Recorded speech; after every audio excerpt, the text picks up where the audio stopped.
everyone. This is R.S. Miller at theendtimenews.org, and today is August 29th, 2012. Well, it's again time for the end of the month earthquake report, and as I'm sure that most of you know, it's been a busy month. According to the USGS website, in the past 30 days there have been 7,285 earthquakes around the globe. There were 11 earthquakes of 6.0 or greater magnitude, and 3 of them being greater than 7.0. We had a 7.3 and a 7.7 off the coast of Russia, and a 7.4 off the coast of Central America. There were 36 earthquakes in and around Alaska ranging from 3.3 to 6.2. We had 6 off the coast of Oregon and Washington state ranging from 4.0 to 5.6. Then there were over 300 earthquakes in California, with most of them occurring in the same area within a 24-hour period. This swarm of earthquakes was centered near Brawley, California, which is 90.5 nautical miles eastward of San Diego. The largest of the swarm was a 5.4, causing some minor damage in older buildings and rattling items off walls and shelves. There were 23 earthquakes off the coast of Honshu, Japan, which could have posed some risks to the crippled Fukushima Daiichi nuclear reactors, but no further damage has been reported at this time. The earthquakes ranged from 4.2 to 5.4 in magnitude. We also had 3 minor earthquakes in Hawaii, and 14 in the Virgin Islands, ranging from 3.5 to 4.5. Syrian rebels claim to take over chemical weapons. A statement published by the Syrian rebels says that they have taken over a military base and found missiles with non-conventional warheads. The Supreme Military Council of the Syrian rebels released in a statement on Tuesday which said that the rebel forces took control of an army missile base in Damascus, in which 10 ready-to-launch missiles were found. Some of the missiles, according to the statement, were converted to carry non-conventional warheads. During the successful operation, the operatives of the Free Syrian Army found a large number of rockets ready for launching, with enormous destructive capability, and they were very surprised to find missiles that were converted to carry non-conventional warheads and which can be equipped with chemical or biological warheads, said the statement, which was translated by Arab affairs expert Dalit Halevi. The Supreme Military Council of the rebels went on to claim that it had confirmed the report by examining photographic documentation of the scene.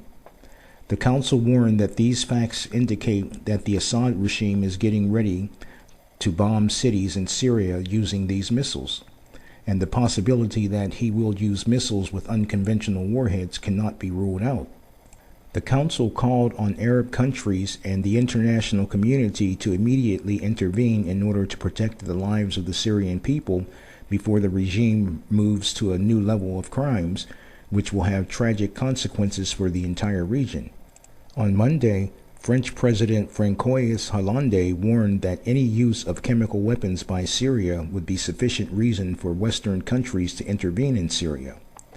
Hollande said that France was working along with several other countries to create a protective zone around Syria, to be in position to move in if necessary.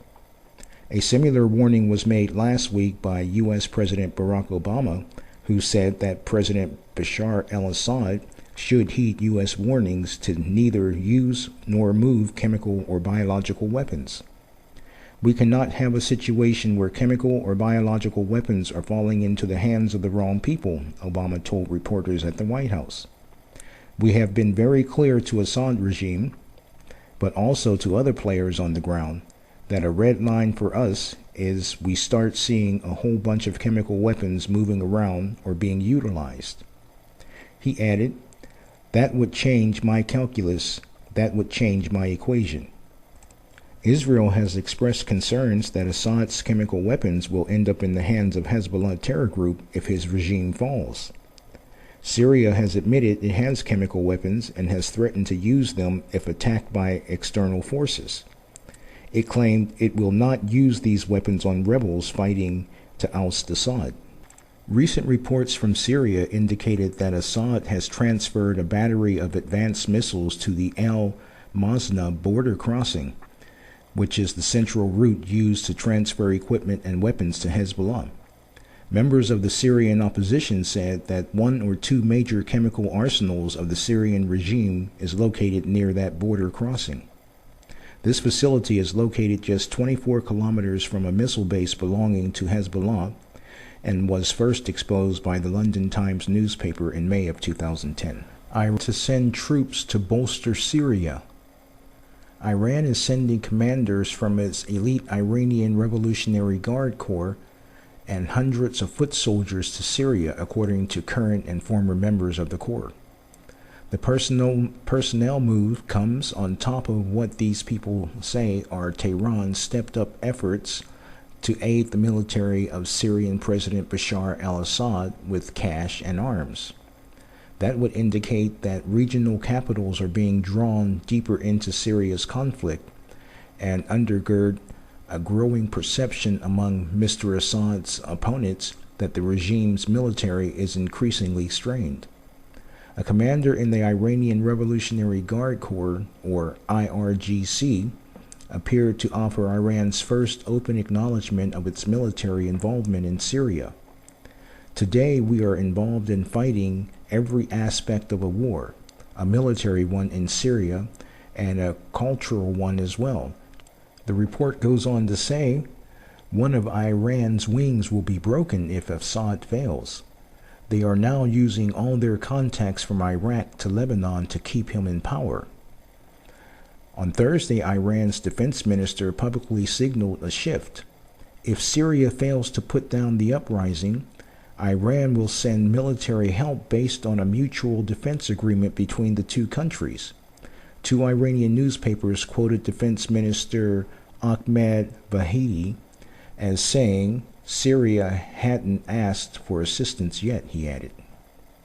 Syria is managing this situation very well on its own, he said.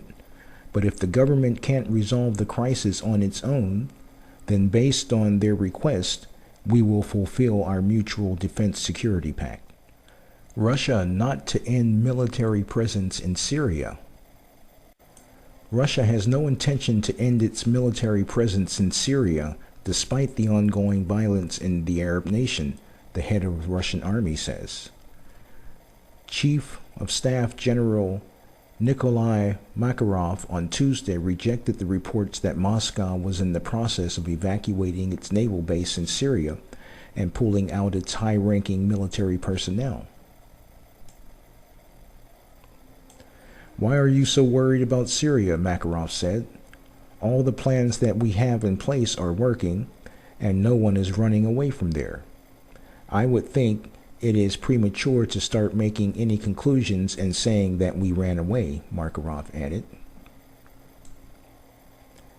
His remarks came after some unconfirmed report began circulating in Russian media claiming that Moscow has decided to reduce the number of its military personnel in a naval center in the Syrian city of Tartus. Syria has been experiencing unrest since March 2011. The Syrian government says the chaos is being orchestrated from outside the country, and there are reports that a very large number of the armed insurgents are foreign nationals.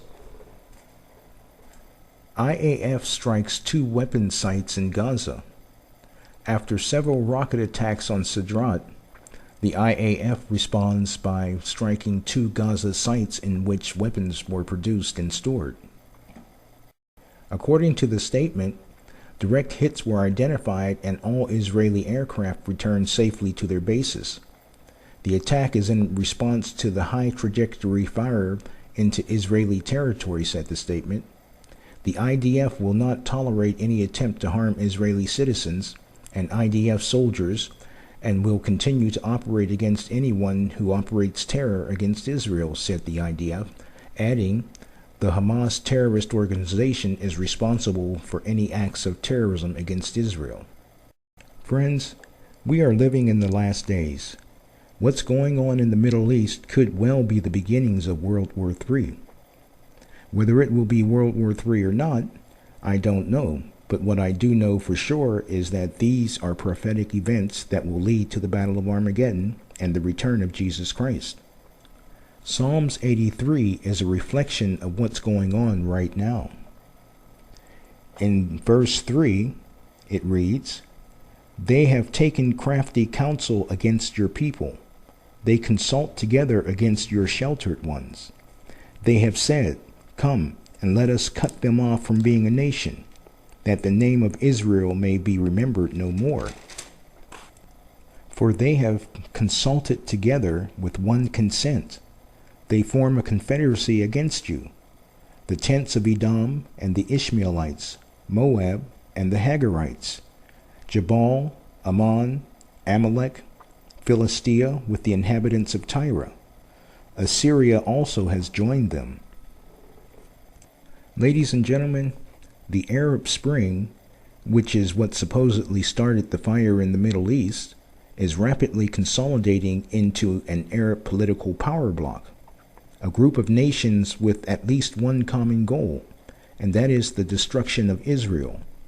But let me tell you, Israel does not intend to go down without a fight. I wouldn't be surprised that in the opening shots of the coming war with Iran, Israel uses nuclear weapons on Iran's hardened nuclear facilities. And we can all imagine where that action will lead. Now, I hope you guys don't think that the use of nuclear weapons in the beginning stages of a regional war is too far-fetched to be true, because it's not. The United States has already implemented such policies in their own strategic defense plans. There are two different potential battles that I'm aware of where the use of tactical nuclear weapons is part of the opening shots of the war. The first is in Europe. During the Cold War between the Soviet Union and the U.S., the Soviets outnumbered the Western Allies in the number of tanks that they would be able to put on a battlefield. U.S. commanders felt that in the initial stages of war, U.S. forces stationed in Europe would be quickly overrun. Therefore, the use of nukes were incorporated into the military plans to defend Europe against Soviet aggression. The other scenario that I know of is the still unresolved conflict between the Chinese-backed North Koreans and the U.S.-backed South Koreans. Again, the U.S. commanders felt that in the opening shots of a war, the South would be overrun, and again, tactical nukes are part of the U.S. defense strategy. Now, considering the fact that Israel is vastly outnumbered and surrounded by hostile enemies that seek her destruction, and knowing that if they strike Iran or Syria, it's likely to unite overwhelming Arab force to come against Israel, it makes perfect sense to use Iran as an example of what not to do. Or perhaps Syria, fulfilling Isaiah's burden of Damascus. But no matter how one looks at it, the facts are that Israel has its back against the wall. They remember the death camps of Hitler, the loss of 6 million Jews, the fact that their population is small in number and they can't afford massive losses in a large-scale prolonged war, and that they have easy and timely access to a heavy-duty equalizer, nuclear weapons. Are you saved? Follow the link below and pray the prayer of salvation with a sincere heart, and you will be saved. It is my prayer that God bless each and every one of you with ears to hear, eyes to see, and a heart to receive. In Jesus' name, amen.